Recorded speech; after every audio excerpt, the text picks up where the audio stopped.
اعوذ باللہ من الشیطان الرجیم بسم اللہ الرحمن الرحیم۔ السلام علیکم ورحمۃ اللہ وبرکاتہ۔ حضرت بو علی قلندر رحمۃ اللہ علیہ کو بر صغیر کے اولیاء کرام میں اعلیٰ اور ممتاز مقام حاصل ہے۔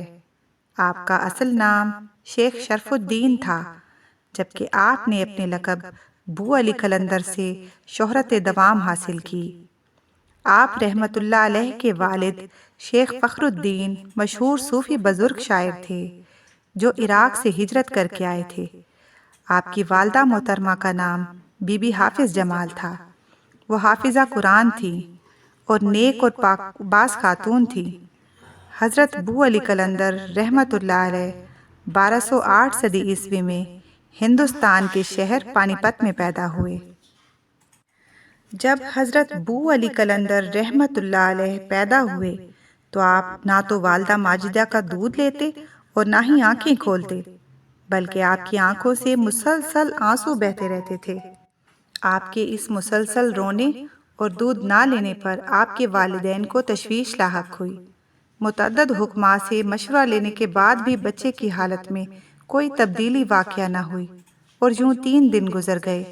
آپ کے والد ملول اور رنجیدہ دل کے ساتھ مصلے پر بیٹھ کر زار و قطار رو کر اللہ سے تسبیح و استغفار کے ساتھ مدد کی دعائیں کرنے لگے اور سر بسجود ہو کر قسم کھائی کہ تب تک سجدے سے سر نہ اٹھائیں گے جب تک بچے کو سکون نہیں ملے گا۔ اسی اثناء میں دروازے پر دستک ہوئی۔ شیخ فخر الدین دروازے پر تشریف لے گئے۔ انہوں نے دیکھا کہ سامنے نورانی چہرے والے بزرگ ٹھہرے تھے۔ انہوں نے فرمایا، اے شیخ، آپ کو مبارک ہو، آپ کا فرزند مقرب بارگاہ الہی ہے اور وہ سچا عاشق خدا و رسول ہوگا۔ ان کی زیارت کر کے میں اپنی آنکھوں کو ٹھنڈا کرنا چاہتا ہوں۔ شیخ فخر الدین گھر کے اندر تشریف لے گئے اور بچے کو اٹھا کر باہر لے آئے۔ اس بزرگ نے حضرت بو علی قلندر رحمت اللہ علیہ کے کان میں کچھ کہا تو بو علی قلندر رحمت اللہ علیہ نے پہلی بار آنکھیں کھول کر ان کے نورانی چہرے کی طرف نظر کی اور پرسکون ہو گئے۔ انہوں نے آپ کو شیخ فخر الدین کی گود میں واپس دیتے ہوئے کہا، اب یہ دودھ بھی پیے گا اور یاد رکھنا اس کی تربیت میں کوئی کسر مت چھوڑنا، آگے چل کر اس نے بہت بڑے بڑے کام کرنے ہیں۔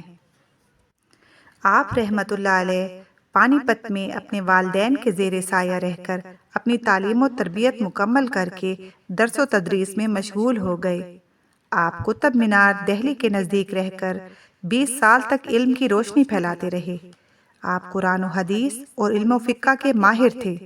آپ کافی سال قاضی کے مرتبہ پر بھی فائز رہے اور پھر ایک درویش کی صدا پر مسند کو چھوڑ کر اللہ کی راہ میں نکلے اور ساری عمر عبادت اور حقیقی علم کی تلاش میں گزاری۔ ہندوستان میں بہت ساری جگہیں آپ کے نام سے مشہور ہیں۔ راہ عشق کے اس سفر میں جب آپ دریائے چناب کی پہاڑیوں پر واقع چنیوٹ پہنچے تو یہاں قدرتی حسن اور تنہائی کے ملو جلو ماحول نے آپ کو یہاں ٹھہرنے پر مجبور کر دیا۔ حضرت بو علی قلندر رحمت اللہ علیہ رسول خدا حضرت محمد مصطفیٰ صلی اللہ علیہ وآلہ وسلم، ان کی آل پاک، صحابہ کرام سے دلی عقیدت و محبت رکھتے تھے۔ بالخصوص آپ رحمت اللہ علیہ حضرت علی ابن ابی طالب علیہ السلام کو اپنا آقا و مرشد مانتے تھے۔ آپ کو حضرت علی علیہ السلام کی ذات گرامی سے عشق تھا۔ روایات کے مطابق آپ رحمت اللہ علیہ یہاں 12 سال تک عبادت و ریاضت میں مشغول رہے اور پانی میں کھڑے ہو کر عبادت کرتے رہے۔ اسی عبادت کے اجر میں آپ کو بو علی قلندر کا لقب عطا کیا گیا، جس کی روایت یہ ہے کہ آپ رحمت اللہ علیہ 12 سال تک پانی میں کھڑے رہے اور ذکر الہی و مناجات کرتے رہے اور رب تعالیٰ کو پکارتے رہے، یہاں تک کہ آپ کے پیروں کا گوشت مچھلیاں کھا گئیں اور پھر پردہ غیب سے آپ رحمت اللہ علیہ کو پکارا گیا کہ شرف الدین پانی سے باہر آ جاؤ، تمہاری عبادت قبول ہو گئی ہے، بتاؤ تمہیں کیا چاہیے؟ تو شاہ شرف الدین نے جواب دیا، پروردگار، بے شک تو رحیم و کریم ہے، تو ودود و اعلیٰ ہے، تو مجھے علی جیسا بنا دے۔ تو جواب آیا، علی تو ایک ہی ہے، تو علی نہیں بن سکتا۔ تو شاہ شرف الدین گر پڑے۔ عین اسی وقت ایک نورانی چہرے والے بزرگ نظر آئے۔ انہوں نے آپ کو بازوؤں سے تھام کر کھڑا کیا اور فرمایا، اٹھ شرف الدین، تجھے علی علیہ السلام کی خوشبو عطا کی جاتی ہے۔ ان نورانی شخصیت کے رعب و جلال سے حضرت شرف الدین رحمت اللہ علیہ فوراً اٹھ کھڑے ہوئے اور پانی سے باہر آ گئے۔ آپ کے پیروں پر گوشت پوست صحیح و سالم تھا اور آپ نور اور خوشبو سے معطر و لبریز ہو گئے۔ وہ نورانی شخصیت حضرت علی ابن ابی طالب علیہ السلام تھے۔ اسی دن سے آپ رحمت اللہ علیہ کا لقب بو علی قلندر پڑ گیا۔ ایک مرتبہ حضرت جلال الدین پانی پتی رحمت اللہ علیہ جنگل میں حضرت بو علی قلندر رحمت اللہ علیہ کی قیام گاہ پر ان سے ملاقات کے لیے تشریف لے گئے تو انہیں آپ کی قیام گاہ کے نزدیک ایک شیر نظر آیا۔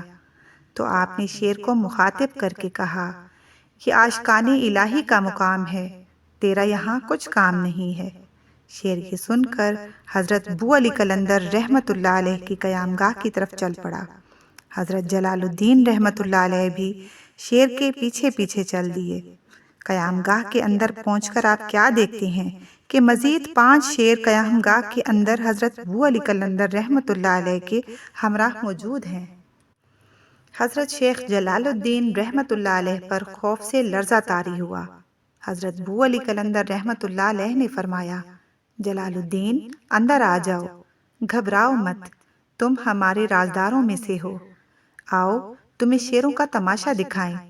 شیر آپس میں کھیل رہے تھے، پھر وہ حضرت بو علی قلندر رحمت اللہ علیہ کے پیروں سے لپٹ کر کھیلنے لگے۔ حضرت بو علی قلندر رحمت اللہ علیہ کی کرامات میں سے ایک کرامت یہ بھی بیان کی جاتی ہے کہ دہلی کے سلطان شیخ غیاث الدین تغلق کے گھر میں صرف لڑکیوں کی پیدائش ہوا کرتی تھی۔ ان کو بیٹے کی بے حد خواہش تھی، لیکن ہر بار بیٹی کی پیدائش پر اس حد تک رنجیدہ ہوئے کہ قسم کھا لی کہ اب کی بار اگر بیٹی کی پیدائش ہوئی تو وہ اسے قتل کروا دیں گے۔ لیکن خدا کا کرنا ایسا ہوا کہ اس بار بھی ان کے گھر بیٹی پیدا ہوئی، تو سلطان غیاث الدین تغلق نے بیٹی کو قتل کرنے کا حکم دیا۔ سلطان کی بیوی نے مامتا سے مجبور ہو کر بیٹی کو مٹکے میں بند کر کے جنگل میں رکھوا دیا۔ اتفاقاً اس روز ایک دھوبی کا جنگل سے گزر ہوا تو اس نے بچی کے رونے کی آواز سنی۔ وہ بچی کو گھر لے گیا اور وہ اور اس کی بیوی دل سے اس بچی کی پرورش کرنے لگے۔ 12 سال کے بعد سلطان غیاث الدین تغلق شکار کی غرض سے جنگل کو نکلے تو وہاں انہوں نے 12 سالہ خوبصورت لڑکی دیکھی تو اپنے درباریوں سے پوچھا کہ بتاؤ یہ کس کی بیٹی ہے اور یہ کہاں رہتی ہے؟ سلطان کو جب پتہ چلا کہ وہ دھوبی کی بیٹی ہے تو سلطان نے دھوبی کے گھر رشتہ بھجوایا اور اس لڑکی سے نکاح کر لیا۔ لیکن سلطان جب بھی اس لڑکی سے اپنی خواہش پوری کرنے کا ارادہ کرتے تو اس لڑکی کو خون جاری ہو جاتا۔ بے شمار بار بار علاج کروانے پر بھی جب افاقہ نہ ہوا تو سلطان غیاث الدین تغلق نے حضرت بو علی قلندر رحمت اللہ علیہ سے روحانی علاج اور مشورے کے لیے مدد مانگی۔ حضرت بو علی قلندر رحمت اللہ علیہ نے 3 روز بعد آنے کا کہا۔ آپ رحمت اللہ علیہ نے 3 روز مراقبہ کر کے صورت احوال معلوم کیا۔ 3 دن بعد جب سلطان آپ رحمت اللہ علیہ سے ملنے آئے تو آپ نے سلطان سے کہا، سب سے پہلے توبہ کر، پھر خدا کا شکر ادا کر کہ اس نے تجھے گناہ عظیم سے بچا لیا۔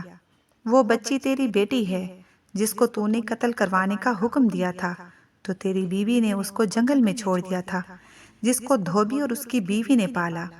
سلطان غیاث الدین تغلق نے دل سے رو رو کر گریہ زاری کی اور اللہ سے اپنے گناہوں کی معافی مانگی۔ یوں حضرت بو علی قلندر رحمت اللہ علیہ نے سلطان غیاث الدین تغلق کو گناہ کرنے سے بچا لیا۔ ایک مرتبہ حضرت بو علی قلندر رحمت اللہ علیہ مراقبے میں مشغول تھے۔ آپ جب بھی مراقبہ فرماتے یا عبادت کرتے تو شور یا آوازوں کو قطعی ناپسند فرماتے تھے۔ اتفاقاً اس وقت وہاں سے ایک بارات گزری تو ڈھول کی تھاپ پر ناچتے اور گاتے ہوئے لوگ وہاں سے گزرے۔ حضرت بو علی قلندر رحمت اللہ علیہ کو شور شرابہ سخت ناگوار گزرا۔ آپ نے رعب اور جلال سے اپنی سرخ آنکھیں کھولی اور بارات کی طرف نظر کی۔ عین اسی وقت بارات غائب ہو گئی۔ جب وقت مقرر پر بارات دلہن کے گھر نہ پہنچی تو دلہن والوں کو تشویش لاحق ہوئی۔ انہوں نے چند آدمی دلہا والوں کی طرف بھیجے تاکہ تمام احوال معلوم ہو سکے، تو انہیں وہاں پتہ چلا کہ بارات تو صبح روانہ ہوئی اور اب ان کو وہاں پہنچ جانا چاہیے تھا۔ یہ خبر جب دلہن والوں کے گھر پہنچی تو وہاں کورام مچ گیا۔ سب لوگ بارات تلاش کرنے لگے لیکن ناکام ہو گئے، تو کسی نے مشورہ دیا کہ حضرت بو علی قلندر رحمت اللہ علیہ سے رہنمائی اور مدد طلب کی جائے۔ چنانچہ وہ لوگ حضرت بو علی قلندر کی خدمت میں حاضر ہوئے اور تمام واقعہ ان کے گوش گزار کیا۔ حضرت بو علی قلندر رحمت اللہ علیہ نے ان کو نیاز پکا کر غرباء میں تقسیم کرنے کا حکم دیا، تو انہوں نے نیاز پکوائی اور تمام گاؤں کے لوگوں میں تقسیم کروا دی۔ تو اسی دن دوپہر کو بارات دلہن والوں کے گھر پہنچ گئی۔ عمر کے آخری سالوں میں حضرت شیخ شرف الدین بو علی قلندر رحمت اللہ علیہ پانی پت سے ہجرت کر کے بوڑ کھیریا کے جنگل، جو کہ کرنال شہر کے قریب واقع ہے، میں منتقل ہو گئے اور ایک مدت تک یہاں قیام پذیر رہے۔ ایک روز پانی پت کے ایک عالم مولانا سراج الدین مکی نے حالت کشف میں دیکھا کہ حضرت شیخ شرف الدین بو علی قلندر رحمت اللہ علیہ اس دار فانی سے رخصت ہو رہے ہیں، اور انہوں نے وصیت کی کہ مجھے پانی پت میں دفن کیا جائے۔ مولانا بیدار ہونے پر اپنے عزیزوں کو لے کر کرنال پہنچے۔ آپ لوگوں کے پہنچنے سے پہلے حضرت شیخ شرف الدین بو علی قلندر اپنے خالق حقیقی کو پیارے ہو گئے۔ اہل کرنال آپ کا جسد خاکی بھیجنے کے لیے تیار نہ تھے۔ انہوں نے آپ کو غسل دیا اور کفن سے آراستہ کر دیا تھا، مگر پانی پت والوں کے اصرار تھا کہ میت کو لے جانا ضروری ہے۔ بالآخر کرنال والے رضامند ہو گئے، کیونکہ حضرت بو علی قلندر پانی پت کے ہی باسی تھے۔ یوں آپ رحمت اللہ علیہ کو پانی پت میں دفن کیا گیا۔ آپ کا وصال 9 رمضان 724 ہجری کو بیان کیا جاتا ہے۔ وصال کے وقت آپ کی عمر 122 سال بتائی جاتی ہے۔ آپ کے مزارات مختلف روایات کے مطابق پانی پت، کرنال شہر اور بوڑ کھیریا میں ہیں۔ چنانچہ ان تینوں مقامات پر آئے دن معتقدین کا ہجوم رہتا ہے۔ ان کا مزار علاؤ الدین خلجی اور ان کے بیٹوں نے تعمیر کروایا، جس کی توسیع بعد میں شہنشاہ جہانگیر کے عہد میں ہوئی اور اسق اللہ خان نے اس کی تعمیر کروائی۔ مزید اسی طرح کی معلوماتی ویڈیوز دیکھنے کے لیے میرے چینل کو لائک اور سبسکرائب کرنا نہ بھولیں۔ بیل کا آئیکن ضرور پریس کریں۔